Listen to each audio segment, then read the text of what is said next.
Okay चलिए, so APQP, what is APQP? Advance product quality planning. APQP stand for advance product quality planning.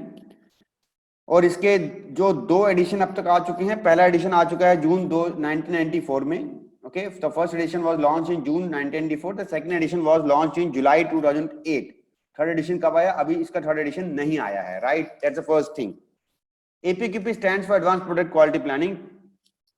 Product quality planning is structured methodology, एक structured methodology है। Structured methodology का मतलब क्या है? एक structure follow किया जा रहा है। जैसे 8D है, 8 डिसिप्लिन एक स्ट्रक्चर है। PS2F ROR जो कि आपका FMA का जो हम पढ़ते हैं, planning and preparation, structure analysis, functional analysis, failure analysis, risk analysis, optimization, result communication, ये एक स्ट्रक्चर मेथोडोलॉजी है। अगर आप वो स्टेप्स फॉलो करते हैं, एक स्ट्रक्चर फॉलो करते हैं, you get the end result which you desire, you get that result. किस लिए? So that we can satisfy customer. Obviously सारे काम कर रहे हो किसके लिए कर रहे हैं? अल्टीमेटली क्या बोलते हैं? Who is king? Customer is king. कौन है भगवान? ग्राहक भगवान है। भाई साहब, ग्राहक अगर नहीं लेगा, कस्टमर नहीं लेगा, तो कहां से आपकी सैलरीज बिजनेसमैन देगा? ऐसा कहा जाता है कि businessman is not giving you salary, businessman is not giving you salary, he has taken risk. ठीक है, उसने रिस्क लिया, थोड़ा बहुत मतलब एक इनिशिएटिव लिया, या उस पहले से जो उसके पिताजी लोग कर रहे थे उन्होंने उसको आगे बढ़ाया, दैट्स अ गुड थिंग, अच्छी बात है। लेकिन business man is not giving you salary, he is just managing money of customer, वो कस्टमर का पैसा मैनेज कर रहा है। दैट्स अ रीजन कि इसलिए कस्टमर को सेटिस्फाई करना या कस्टमर की सेटिस्फेक्शन होना जरूरी है, दैट्स अ मेन रीजन। अब आगे बढ़ते हैं, यहां ध्यान दीजिएगा, what is the goal of product quality planning? Goal क्या है, यहां पे ध्यान दो, ठीक है? गोल क्या है? The goal of product quality planning is to facilitate communication with everyone involved to ensure that all required steps are completed on time। सबसे बड़ी जो important जो एडवांस प्रोडक्ट क्वालिटी प्लानिंग में जो रिक्वायरमेंट है, सबसे जो मुख्य रिक्वायरमेंट है एडवांस प्रोडक्ट क्वालिटी प्लानिंग में, वो क्या है? वो ये रिक्वायरमेंट है कि इसमें जो आपके जो प्लान होता है that is very very strong, और उस प्लान का जो कम्युनिकेशन होता है वो बहुत ज्यादा बेहतर तरीके से किया जाता है, right? And how does what does effective product planning depends on? The effective product planning depend on company's top management commitment। obviously बात है भाई, जो भी काम कर रहे हैं या जो भी एक्टिविटी है उसमें टॉप मैनेजमेंट का कमिटमेंट या इन्वॉल्वमेंट होना जरूरी है, राइट? अब इसमें आप एक चीज देखो यहाँ पे, इसको समझ लो, मैं ये आपको बताऊंगा, बट ये इसको देखो, लुक हियर, आप सब पूरा ध्यान यहाँ पे लगाओ, लुक हियर, ये प्रोडक्ट रिलीज का टाइम है, ये प्रोडक्ट रिलीज किया जा रहा है मार्केट में, और ये टाइम है, ओके? तो टाइम इज मनी। अब इसमें आप एक चीज देखो, जो ये रेड वाली लाइन है, इसमें क्या हुआ कि प्रोडक्ट का आपने शुरू में कम समय लिया इन द बिगिनिंग। ये देखो, अगर आपको ये समझ में आ गया एपीक्यूपी क्यों करना चाहिए, व्हाई एपीक्यूपी इज रिक्वायर्ड, ये स्लाइड आपको समझा देगी, लाइफ टाइम के लिए आपको फंडामेंटल क्लियर कर देगी, व्हाई एपीक्यूपी इज रिक्वायर्ड। यहाँ पूरा ध्यान दो आप, यहाँ पे ये प्रोडक्ट रिलीज है, ये टाइम है, ये जो आप समय लगा रहे हो, ओके? शुरू में क्या होता है, जो जिस कंपनी में विदाउट एडवांस प्लानिंग के प्रोडक्ट रिलीज किया जाता है, जिस कंपनी में विदाउट एडवांस प्लानिंग के प्रोडक्ट रिलीज किया जाता है, in that company what happen? शुरू में तो आपका समय बच गया, टाइम बच गया, जो न्यू प्रोडक्ट डेवलपमेंट वाले लोग हैं उनकी पैसे बच गए, इंस्पेक्शन का खर्चा बच गया। यानी शुरू में अगर आपने कम टाइम लिया, if you take less time in the beginning, तो बाद में आपको ज्यादा समय लगाना पड़ेगा। किसमें समय लगाना पड़ेगा? किसमें समय लगाना पड़ेगा? Rejections, rework, defects, customer complaint, लड़ाई झगड़े, confusion, that will always happen, that's a reason. इसलिए बहुत जरूरी है। लेकिन जो अगर आप विद एडवांस प्लानिंग करोगे, यू विल सी कि शुरू में तो आपका बहुत समय लग रहा है, इतने महीने प्लानिंग ही करते रहते हो।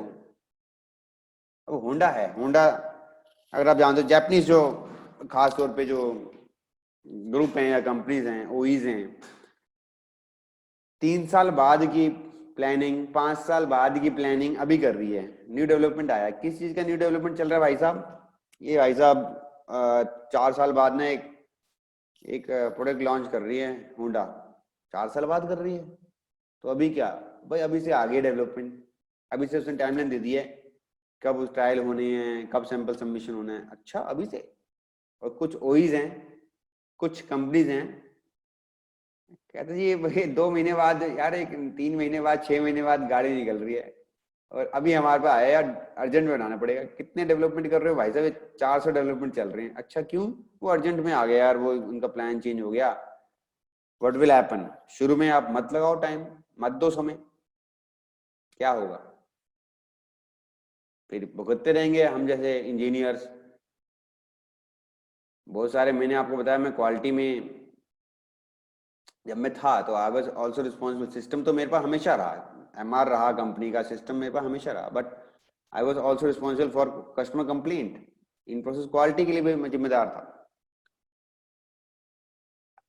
कुल मिला के 20-25 कम से कम, मतलब इतने तो मैंने अच्छे एनालिसिस, वैसे छोटे मोटे तो बहुत है नहीं, कम से कम एक 20 एक बढ़िया एनालिसिस, यानी अच्छे एनालिसिस है ना, कि जिसमें कि रिजेक्शन कम हो गई या फिर 80-90% रिड्यूस हो गई या 100% तक डिफेक्ट फिनोमेना किल कर दिया, कम से कम मतलब 20 करीब तो बहुत बढ़िया, जिसमें मुझे प्राउड फील होता है, जिसमें बढ़िया अंदर से फील होता है हाँ हमने कुछ कंपनी का फायदा दिया, वो मैंने किए होंगे।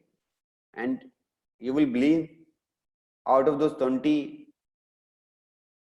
ग्रेट एनालिसिस, जिसको मैं ग्रेट मानता हूँ, अब कंपनी मानती नहीं मानती वो अलग बात थी, लेकिन जिसको मानता हूँ वाकई में वो एनालिसिस वाले पार्ट थे, बिकॉज उसमें कैलकुलेशन थी, जीडीएनटी था थोड़ा बहुत पार्ट, या फिर उसका एनालिसिस था, एक अप्रोच थी। 50% से ऊपर जो डिफेक्ट्स थे, that was because of design, that was because of bad planning in the during APQP phase. 50% से ऊपर, 50% से ऊपर। आपने भी ये रियलाइज किया कि जल्दबाजी में उस समय नहीं ध्यान दिया। एक तो ऐसा प्रोडक्ट था जो 50% रिजेक्शन पे चल रहा था, 50% रिजेक्शन से, वो डे वन से चल रहा था, 10 साल से चल रहा था, 10 साल से वो चल रहा था, बिकॉज उसका वॉल्यूम कम था, कोई ध्यान नहीं दे रहा था। बट जब हमें हमारे पास आया तो भाई डेफिनेटली वहां पे भाई कस्टमर का पीछे पड़ गया और करना था वो काम, उसमें इंप्रूवमेंट हुई। वो डिफेक्ट फिनोमेना मतलब टचवुड जीरो किया हमने, लेकिन उसमें 50% लाइन रिजेक्शन, 50%, क्योंकि वॉल्यूम कम था इसलिए कोई ध्यान नहीं दे रहा था उसके ऊपर। And that was happening from last 10 years. सोचो 10 साल का कंपनी का कितने लाखों रुपए का नुकसान हो गया। शुरू में अगर आप सोचते हो कि कम टाइम में ले लूं, ले उसका वो सारा चीज बाद में निकल जाएगी, रिजेक्शन में निकल जाएगी, रीवर्क में निकल जाएगी, क्वालिटी वाले भाग दौड़ करते रहेंगे, गाली खाते रहेंगे, कस्टमर परेशान होगा, नया बिजनेस नहीं देगा।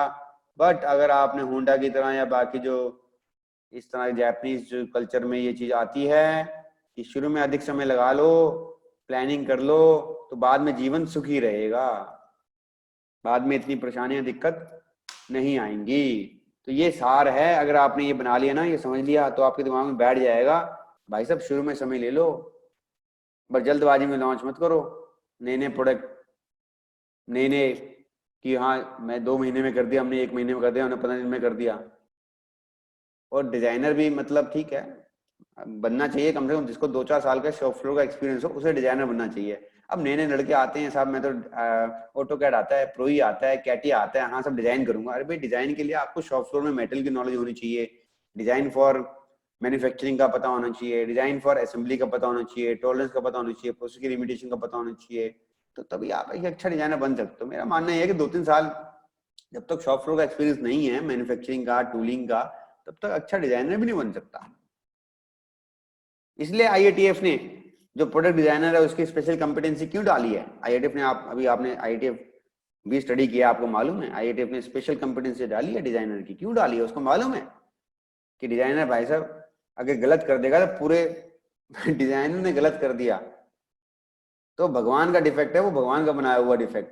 जैसे भगवान टचवुड कभी डिफेक्टिव कोई चीज आती है तो वो चलती रहती है, ऐसे ही भगवान ने का बनाया हुआ डिफेक्ट है तो लंबा चलता है, तो ऐसे ही वो भाई डिजाइनर ने डिफेक्ट बना दिया, वो आसानी से चेंज नहीं होता है, it is very very difficult, चलता रहता है।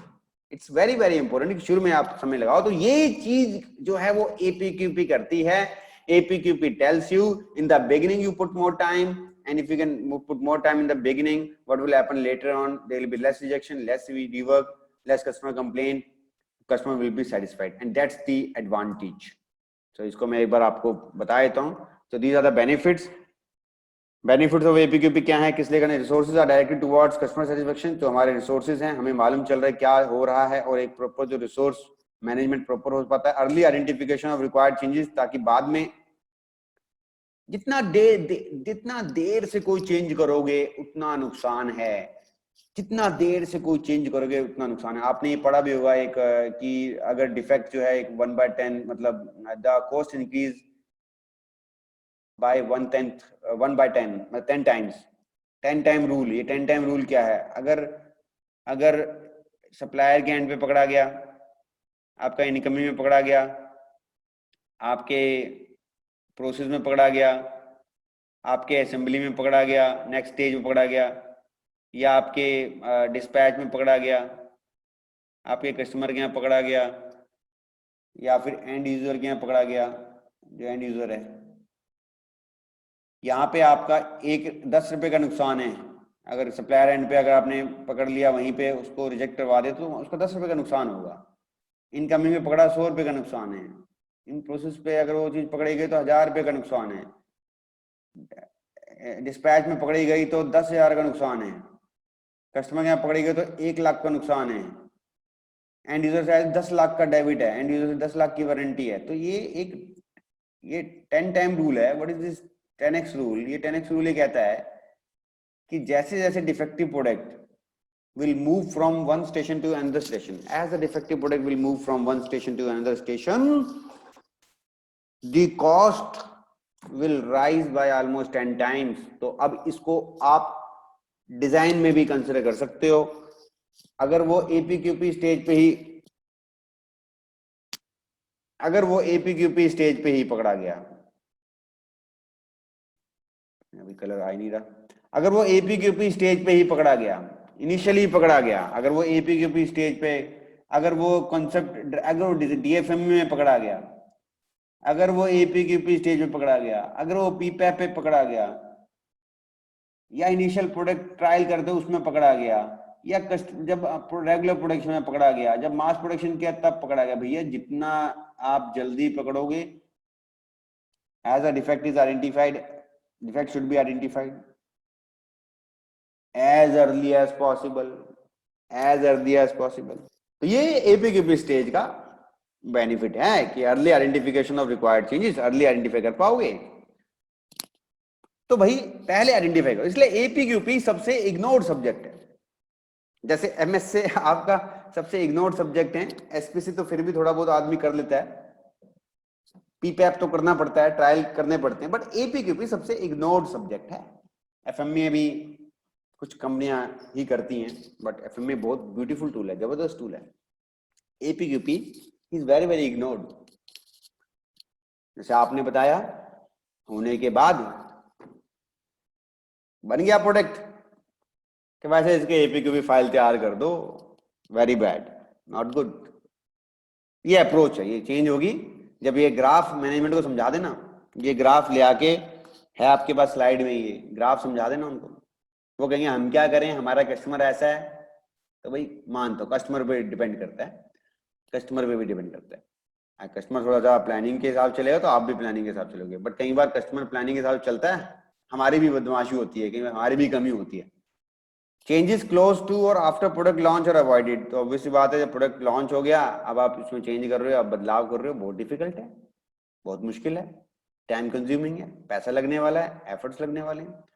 Process can successfully accommodate unavoidable changes. जो अनअवॉइडेबल चेंजेस हैं उसको आप एकोमोडेट कर सकते हो। Quality product is provided on time eight lowest cost, rejections नहीं होगी, कंटिन्यू इंप्रूवमेंट आप करोगे। सो दैट्स द बेनिफिट, ये सबसे बड़ा बेनिफिट है। ठीक है, ये मैंने आपको बताया व्हाट आर द बेनिफिट्स, हमने कवर किए कि क्या बेनिफिट है एपीक्यूपी में, these are the benefits and that's the reason. वो ग्राफ याद रख लेना, without product, without planning, with plan.